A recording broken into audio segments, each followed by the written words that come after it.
국제 이슈가 가까워지는 시간, 이승원의 월드시사 W 이승원입니다. 국제뉴스에 깊이를 더한 월드시사 W와 함께해 주실 전문가분들 소개해드리겠습니다. 먼저 구정 기자 나오셨습니다. 어서 오세요. 안녕하세요. 네, 알파고 신하 씨 나오셨습니다. 어서 오세요. 네, 안녕하십니까. 그리고 특별한 손님 두 분을 오늘 모셨습니다. 강준영 한국외대 중국학과 교수님 나와주셨습니다. 어서 오세요. 네, 안녕하세요. 네, 그리고 프랑스에서 온 방송인 묵황과야 멜로디님 나와주셨습니다. 어서 오세요. 반갑습니다. 네, 반갑습니다. 네, 오늘 많은 활약 부탁드리겠습니다. 네. 지난 26일 한중 한일 양자회담에 이어서요. 27일에는 한중일 3자 정상회담이 잇따라 열렸죠. 우여곡절 끝에 4년 5개월 만에 만난 3국은 과연 어떤 소통을 했을까요? 저희가 준비한 이슈 W 주제는 다시 만난 3국입니다.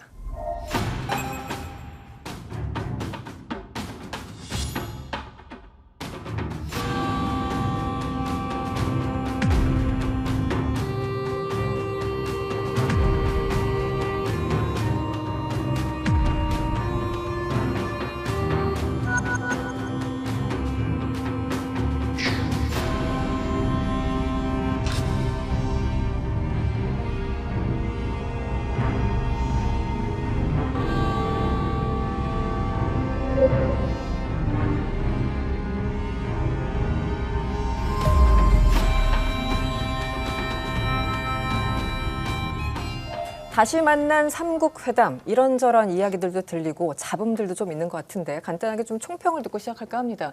알포 기자님 어떻게 보셨습니까? 뭐 회담이 워낙 여러 개가 열려가지고 좀 헷갈리기도 하는데. 저는 안 열릴 거라고 생각했었는데 열리게 됐으니까 좀 다행이라고 보거든요. 안 열릴 거라 생각했다고요? 왜냐하면 좀 약간 최근에 와서 뭐 물론 한일 관계가 좋아졌는데 근데 또 중국이랑 관계가 너무 틀어졌었고 그리고 중국하고 일본 관계가 살짝 좀 약간 그렇게 싹 좋지는 않았는데 회담이 열린다는 자체가 좀 약간 이 동네만으로도 좀 편하게 숨을 쉴 수가 있어서 너무 좋았다. 3국 정상회의가 열린 게 어디냐 일단 네. 시작은 좋았다. 왜냐하면 저는 이제 주로 중동을 다루잖아요. 지금 우크라이나 러시아 전쟁이 더 커지고 있고 네. 중동에 있는 이 팔레스타인하고 이스라엘 전쟁이 좀 안 풀리고 있는데 여기만으로도 좀 약간 좋은 분위기가 있는 거는 다행한 거죠. 구정 기자님은 어떠셨어요? 이번에 한일, 한중으로 한중일 뭐 여러 가지 회담이 열렸는데. 뭔가 해결될 거라는 기대 속에서 만난 거 아니잖아요.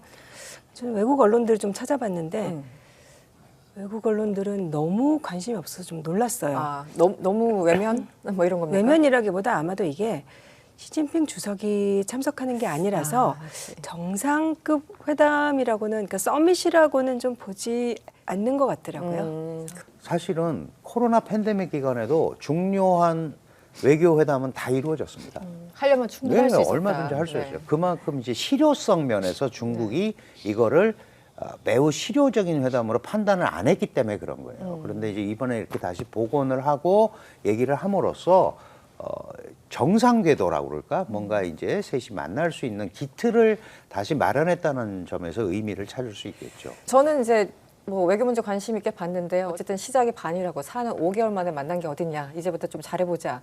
라는 시작인데 결국 그 결실을 언제쯤 맺을 수 있을지는 아무도 모르는 상황이어서 앞으로도 계속 좀 지켜보도록 하겠습니다.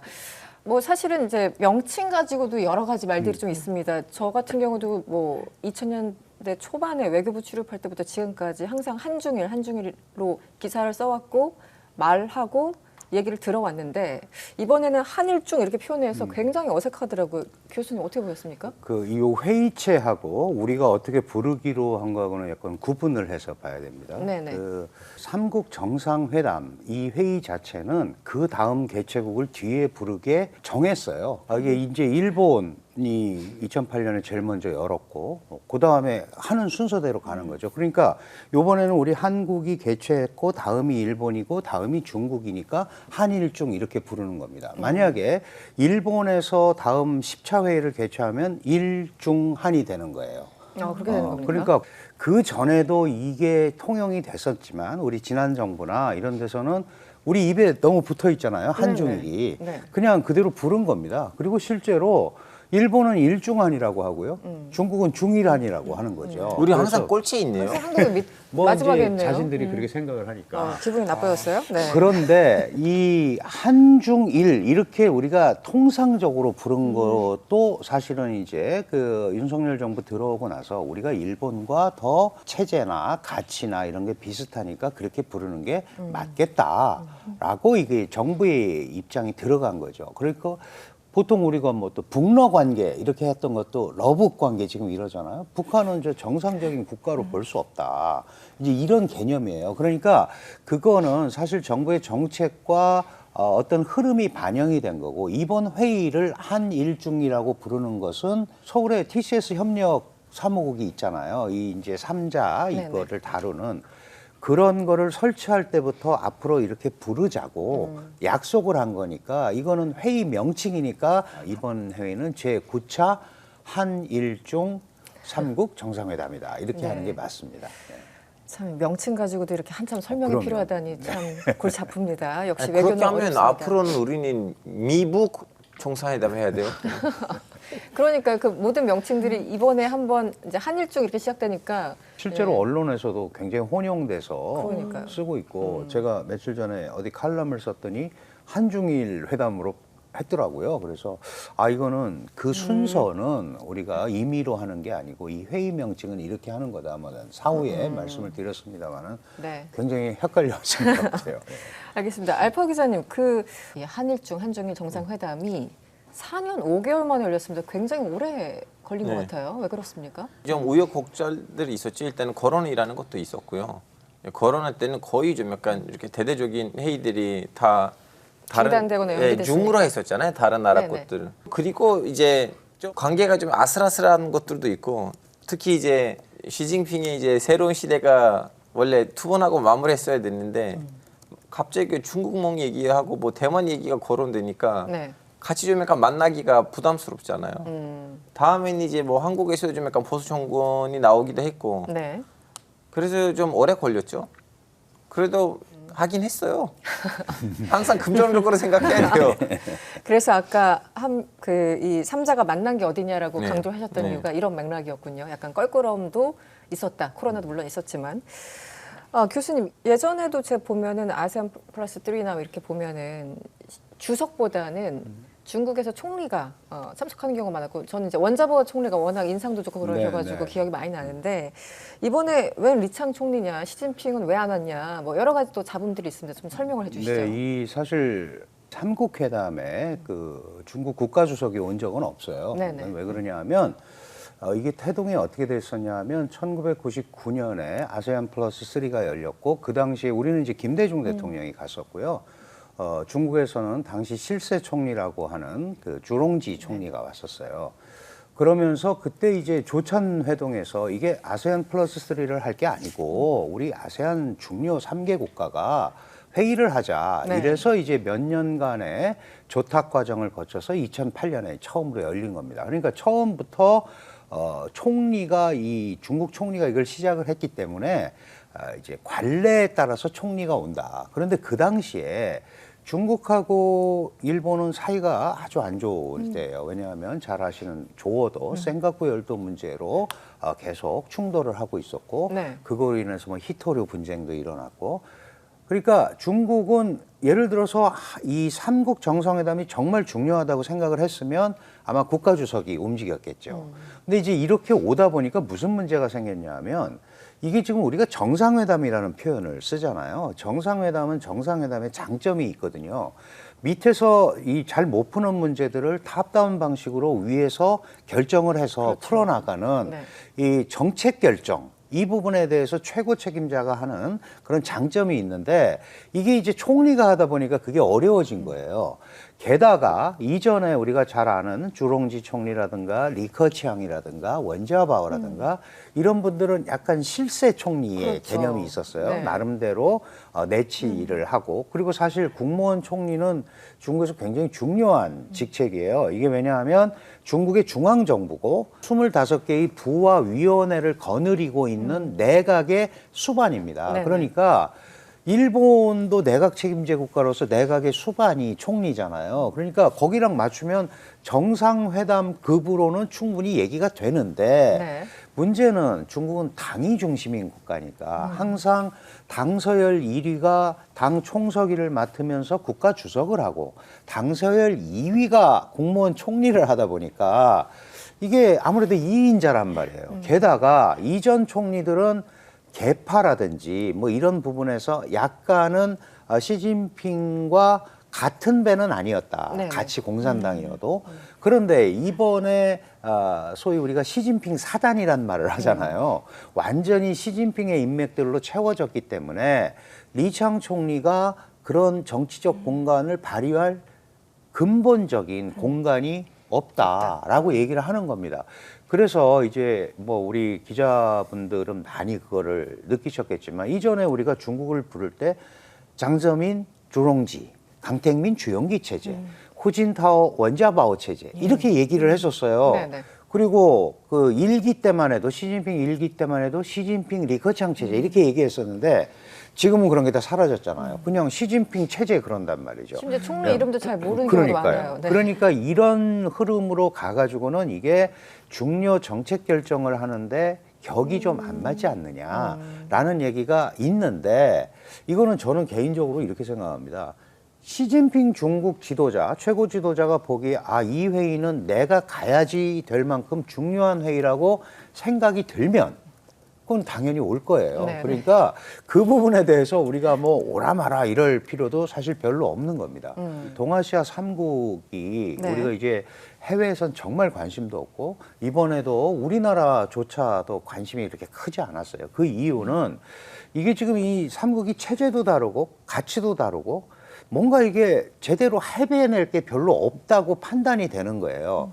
그럼 이제 말씀하신 대로 중국이 안 할 것 같은데 왜 왔느냐. 이걸 그대로 계속 놔두면 한미 동맹이 더 강화되고 한미일 삼각공조가 더 강화되기 때문에 중국이 이때라도 참여해서 한국과 일본을 제어하지 않으면 더 이상 미국으로 못 가도록 하지 않으면 아마도 여기에서 배제될 수도 있다라는 생각을 한 거죠. 그래서 굉장히 소극적이었습니다. 네. 이 회담에. 네. 근데 이제 한국이 매우 적극적으로 우리 정부가 설득을 하고 뭐 다양한 논리를 펴고 실제로 이 열리기 뭐 보름 전에 우리 조태열 외교장관이 갔잖아요. 그럼 네. 굉장한 성의를 보인 거예요, 사실은. 네. 그런데도 중국은 끝까지 날짜를 확정해 주지 않고 막 그랬단 말이죠. 자신들이 이 흐름에 들어가 가지고 뭐 자신이 주도하는 뭐를 할 상황이 안 된다고 판단을 했기 때문에 매우 소극적으로 갔었다. 그런데 지금 이제 우리 알파고 기자도 말씀하셨다시피 가만히 있으면 안 될 것 같은 거예요. 그러다 보니까 자연스럽게 회담이 열렸고 점에서 의미를 찾을 수 있겠죠. 중국 입장에서 말씀을 주셨는데 제가 느낀 거는 어쨌든 중국과 굉장히 관계가 안 좋았는데 지금 정부가 그래도 중국과의 관계를 조금 매니지먼트 조금 관리하려고 그렇죠. 하는 건 아닌가? 약간 좋은 시그널을 보인 건 아닌가라는 생각을 들었는데 네, 맞습니다. 어떻습니까? 당연히 그렇게 한 거죠. 사실 윤석열 정부가 들어오고 나서 사실은 이제 우리 지난 정부가 북한과의 직접 소통을 통해서 남북 문제를 해결하려고 했고 네. 그리고 거기에 중국의 어떤 역할을 많이 기대를 했었어요. 근데 항상 뭐 외교라는 게 결과적이잖아요. 네. 결과가 그렇게 안 나오니까 그리고 이제 우리 경선 과정에서도 이거는 안 되겠다. 우리가 원래 미국과 동맹 관계니까 최대한 동맹성을 강화하고 그런 식으로 이걸 풀어가야겠다라고 이제 생각을 했던 거예요. 그러다 보니까 네. 중국이 볼 때는 지난 정부하고 자신들을 대하는 게 다른 거죠. 그리고 그렇지 않아도 2016년 사드 배치 이후에 사실은 경색돼 있고 네. 여전히 풀리지 않는 이런 어려움이 계속 있어 왔잖아요. 근데 윤석열 정부는 그런 생각보다는 우선 모든 국가의 목표가 첫째가 안전 확보고 두 번째가 지속 가능한 발전인데 네.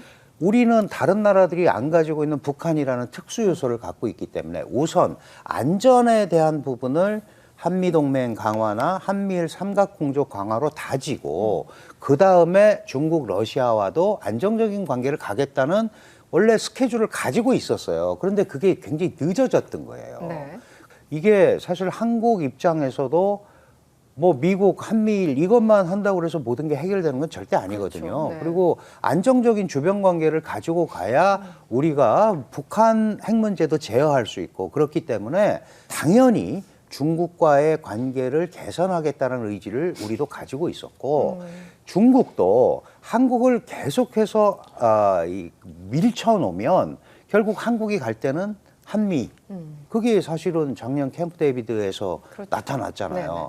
그러니까 이런 것들을 그냥 놔두면 그것도 중국의 대외 전략에 유리할 게 없다라고 판단을 했기 때문에 그 중간점이 여기에서 맞아진 거고 서로 이제 이 작업을 조율을 좀 했군요. 개선 작업을 시작하는 모양새는 갖췄다 네. 이렇게 판단할 수 있습니다. 알겠습니다. 한중 한일 양자 회담 그리고 삼자 회담에 대해서 얘기를 하고 있는데요. 구정 기자님, 사실 라인 사태 때문에 한일 관계가 좀 안 좋은 상황인데 그래서 이번에 한일 정상 회담이 조금 더 주목을 받은 것 같습니다. 그런데 어떤 얘기가 좀 나왔습니까? 윤 전 대통령이 네이버 라인 사태는 한일 관계랑 별개의 사안이라고 네. 이제 얘기를 해가지고 이제 국내에서도 조금 논란이 많았었죠. 근데 기시다 일본 총리는 라인 지분 넘기라고 우리가 압박하지 않았다라는 입장이었고 네. 그러면서도 동시에 총리가 그런 말하고 있을 때 일본 정부는 뭔가 지분 넘기라고 압박하는 듯한 제스처를 계속 취하고 있다. 근데 이제 그 국내 언론들 보면은 보도를 보니까 그 의제가 한일 정상들 만났을 때 네이버 라인 사태가 네. 현안이 아니었는데 윤 대통령이 일부러 말을 꺼냈다. 근데 이게 말을 꺼냈다라는 게 제가 의제는 아니다. 말을 꺼냈다여서 이게 사실은 어떻게 말을 했다는 건지 뭐 정확한지 모르겠습니다만 일단 윤 대통령은 이제 말을 꺼내서 불필요한 현안이 되게 하면 안 된다라고 얘기를 했다고 하는데 제가 생각하기에 이미 현안이 된 것 같거든요. 되고도 남은 것 같은데. 네, 국민 정서랑도 많이 동떨어진 얘기가 아닌가. 그래서 뭐 어떻게 해석을 해야 될지는 사람마다 다르겠습니다. 근데 아무튼 일본 언론들은 관련된 보도가 거의 없기는 했어요. 그리고 오히려 일본 언론들의 보도는 중일 관계 역시나 사이가 워낙 안 좋았었으니까 그거에 집중이 되어 있었고 그런 면에서 어떻게 보면 제로 성과다, 성과가 없다. 좀 그런 면에서 일본 언론들도 중일 회담에서 조금 이렇게 좀 실망하는 이런 모습들이 많이 비춰진 것 같고 이 네이버 라인 문제는 사실 일본이라기보다는 한국인들의 관심사잖아요. 그렇죠. 이것들이. 네. 예. 근데 그것에 대해서는 특히 보시다시피 뭐 이렇다 할 뭐가 역시나 제로 성과가 아니었나라는 생각이 좀 듭니다. 제로 성과 알겠습니다. 지난 23일 오전이었죠. 대만 라이칭더 총통 취임 3일 만에 중국은 대만 포위 대규모 전쟁 훈련을 벌였습니다. 계속 중국과 대만 사이에 여러 가지 신경전, 위협적인 분위기들이 이어지고 있는데 한중 정상회담에서 이 하나의 중국 원칙을 두고 또 워딩이 달라서 지금 문제가 되고 있어요. 중국 외교부는 간략한 어떤 자료에서 하나의 중국 원칙에 대해서 이제 한국이 윤석열 대통령이 동의했다라고 얘기를 했고 우리 외교부는 자료에 특별한 언급이 없었거든요. 어떻게 된 겁니까? 사실 중국이 하나의 중국 원칙이라는 말을 꺼낸 거는 아주 오래된 일이 아닙니다. 그전에는 네. 그냥 보통 하나의 중국에 동의해라 이 정도였었어요. 그런데 네. 이제 중국이 국가가 커지고 대외 관계가 많아지니까 이 원칙을 꺼낸 겁니다. 아주 쉽게 말씀드리면 중국과 수교를 맺고 있는 국가가 190여 개 국가인데 그중에 이 수교 성명에서 하나의 중국 원칙이라는 표현, principle이라는 표현을 써서 맺은 데는 쉬운 4개밖에 안 돼요. 우리나라와도 한중 수교 성명에 의하면 한국은 중화인민공화국이 중국의 유일 합법 정부임을 승인하고 대만이 중국에 속한다라는 하나의 중국이라는 주장을 우리가 인정한다, 존중한다 이렇게 표현을 했어요. 네. 거기에도 원칙이라는 말은 안 들어가 있습니다. 입장을 존중한다. 이게 이제 무슨 의미냐 하면 그래서 미국 같은 경우도 미국과도 이제 성명을 3개를 발표하면서 대만 문제를 처리를 하거든요. 네. 그러니까 닉슨이 갔을 때 그다음에 수교 성명, 그다음에 82년에 8.17 성명에서 거기에도 원칙이라는 말은 쓰지 않았어요. 그래서 미국은 어떤 표현을 하냐 하면 우리는 하나의 중국 정책이 있다. 중화인민공화국이 중국의 유일 합법 정부임을 인정하지만 대만도 있기 때문에 이 현상 변경에는 반대한다. 이게 하나의 중국 정책이에요. 네. 그러니까 우리도 국제주의적 원칙에 따라서 지금 우리가 중화인민공화국을 중국의 유일 합법 정부로 인정을 했으니까 그 상황에 국한을 해서 이걸 보는 거예요. 그런데 네. 중국은 그걸 확대 해석을 하는 거죠. 네. 그게 바로 하나의 중국 원칙이다. 그러니까 기회가 있을 때마다 한국이 그냥 하나의 중국이라는 얘기만 해도 하나의 중국을 인정한다고 그러면 한국이 하나의 중국 원칙을 인정했다. 이렇게 이제 조자를 집어넣는 거예요. 근데 이런 경우는 항상 한중 간의 이 공동 성명이 아니고 각자가 발표하는 문건이나 이런 데는 항상 이렇게 약간 왜곡돼서 나오는 경우가 굉장히 많았어요. 그 뭐 단어 출입을 하나가. 해보셨으니까 네, 많이 네. 아실 거 아니겠어요? 네. 그럼에도 불구하고 우리는 분명하게 하나의 중국이라는 우리 수교 성명에서 한 그 입장의 변화가 없다라는 거를 계속 강조를 하고 있고, 마찬가지로 어떤 일방이 일방적으로 현상을 변경하는 데 대해서 반대한다라는 입장입니다. 이게 우리한테 왜 중요하냐 하면 특히 북핵 문제 같은 데서 북한이 핵과 미사일을 가지고 한반도 문제의 현상을 변경하려는 시도, 이것도 현상 변경 그렇죠. 시도예요. 네네. 그러니까 그런 걸 하면 안 된다라는 의미에서 있는 그대로 지금 있어라라는 거고, 이거는 우리가 러시아의 우크라이나 침공에서도 보듯이 어떤 일방이 힘을 가지고 자꾸 그 현상을 변경하려는 시도는 문제를 일으키기 때문에 네. 우리가 그래서 대만 해협의 안정과 평화가 유지돼야 된다라고 국제주의적 원칙을 얘기한 거지 어떤 특정 국가를 겨냥해서 한 거는 아니다. 이제 이렇게 계속 반복을 하는데, 그런데 한 가지 주의할 게 있습니다. 그 힘을 빼야 돼요. 힘에 의한. 지금 대만이 힘에 의해서 중국을 어떻게 하지는 못하잖아요. 그러니까 일반적으로 그렇게 생각하죠. 그러니까 네. 힘이라는 말은 빼고 어느 일방이 일방적으로 네. 현상을 변경하는데 반대한다라고 얘기를 한다면 대만의 독립 추구가 양안 문제를 복잡하게 만드는데도 반대한다라는 우회적 메시지가 되기 때문에 네, 네. 우리가 양측에 다 그런 얘기를 할 수 있거든요. 그거는 이제 우리가 그 워딩을 좀 조정을 해야죠. 근데 교수님, 제가 궁금한 건 뭐냐면 대만이 원래 지금 형식적으로는 이제 Republic of China, 중화민국어이잖아요. 근데 대만이 아니 우리 다 포기했어. 우리는 Republic of Taiwan으로 가겠습니다. 타이완 민국어로 한다면 그러면 하나의 중국 정책이라는 하에서는 문제가 없는 거 아니에요? 왜냐면 오케이 중국 하나고 너넨 중국 되고 우린 딴 거 할래. 그렇게는 안 되죠.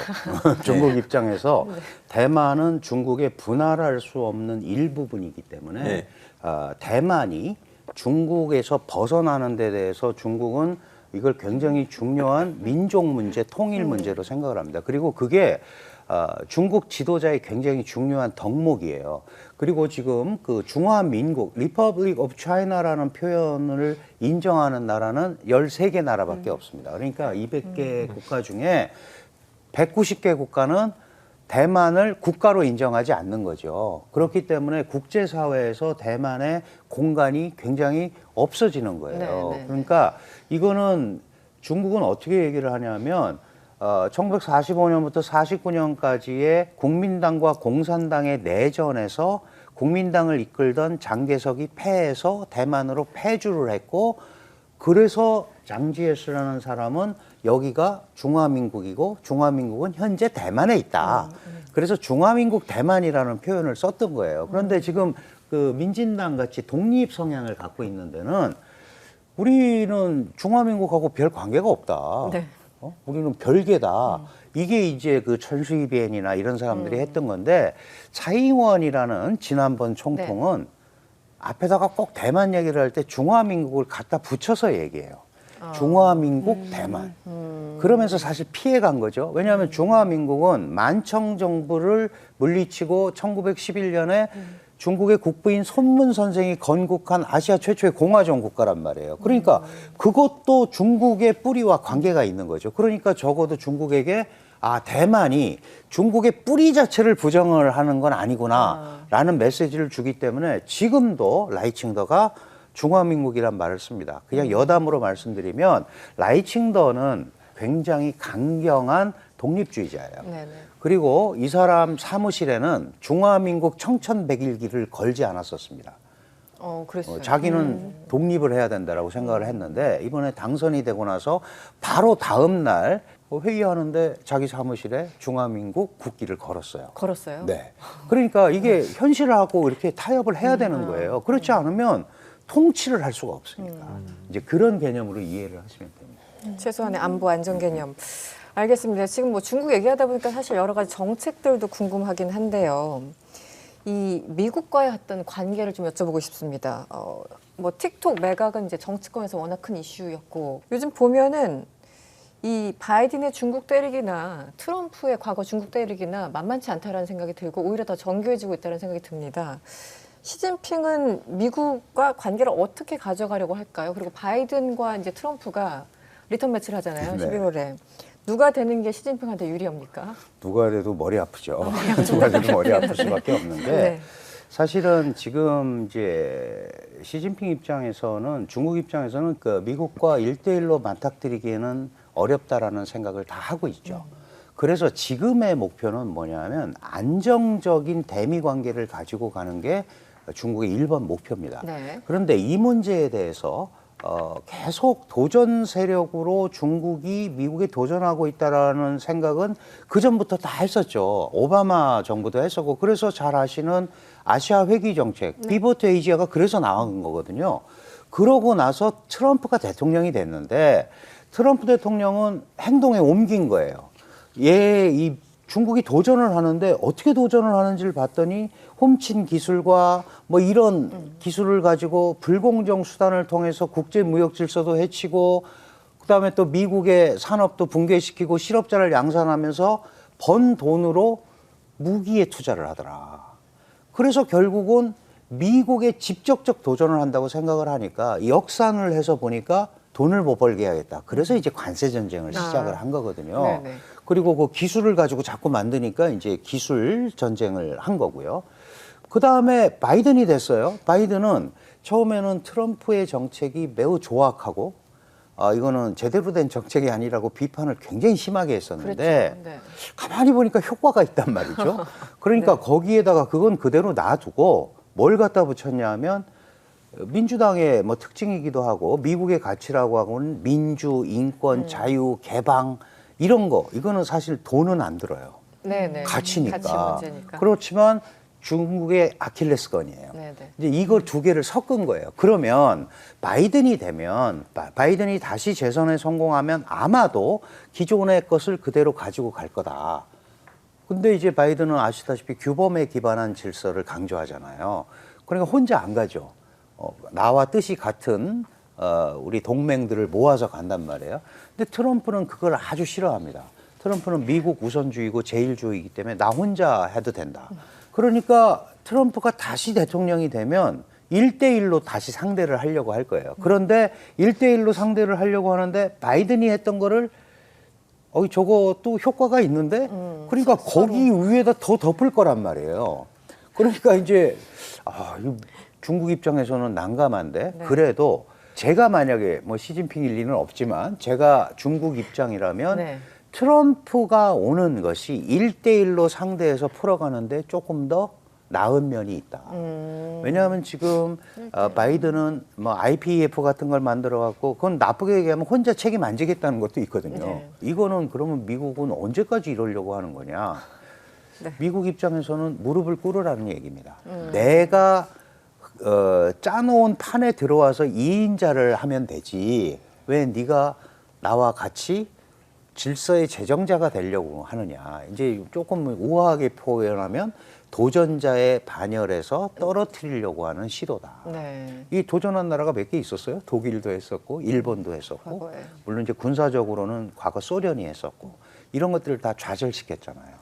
결국은 중국한테도 그런 방식을 쓰는 거기 때문에 이런 흐름이 계속될 텐데 중국이 다른 국가들하고 좀 다른 게 있어요. 어떤? 중국은 이 국제 지금 현재 경제 체제에서 글로벌 밸류 체인의 한 40%를 중국이 담당을 하고 있습니다. 네. 그러니까 과거의 미소 냉전 시대와는 완전히 다르죠. 거기는 이념과 군사력만 갖고 했는데 여기는 경제력까지 들어왔기 때문에 그러니까요. 아주 쉽게 말씀드리면 디커플링 한다고 그랬잖아요. 완전히 중국을 배제한다. 안 된단 말이에요. 그러니까 디리스킹을 합니다. 네. 그것도 쉽지 않아요. 그러면 이런 과정을 거쳐서 아마도 리커플링하는 뭐 이런 리커플링, 형태로 네. 갈 수밖에 없다. 그거를 기다리고 있다 지금 서로. 그래서 관세법도 지금 통과시켜 놨어요. 네. 중국도 중국 슈퍼 300일이라는 거를. 근데 이제 바로 시행을 하지 않고 미국 대선이 11월 5일에 끝나잖아요. 12월 1일부터 적용하겠다라고 지금 해놓고 있는 겁니다. 아, 날짜를 그날로 못 12월 1일 박았으니까? 시행하겠다고 아. 지금 했어요. 그러니까 네. 약간 수동적이죠. 뭐 티포텟이라는 거, 네네. 뭐 눈에는 눈, 이에는 이대로 한대지만 사실은 잘 보시면 미국의 공세보다 더 넘어가는 반응은 사실 중국이 굉장히 자제하고 있다. 이 개념을 이해를 하시면 네. 아마 이제 이 미국 대선까지는 좀 안정적으로 끌고 가려고 할 거다. 일단은. 근데 그 다음에는 이제 어떻게 할 거냐가 문제인데 중국 경제가 살아나야 큰 소리 칠 수 있죠. 힘을- 경제가 안 좋으면 전쟁도 못 하는 거예요. 그렇죠. 사실은. 네, 네. 그죠? 알겠습니다.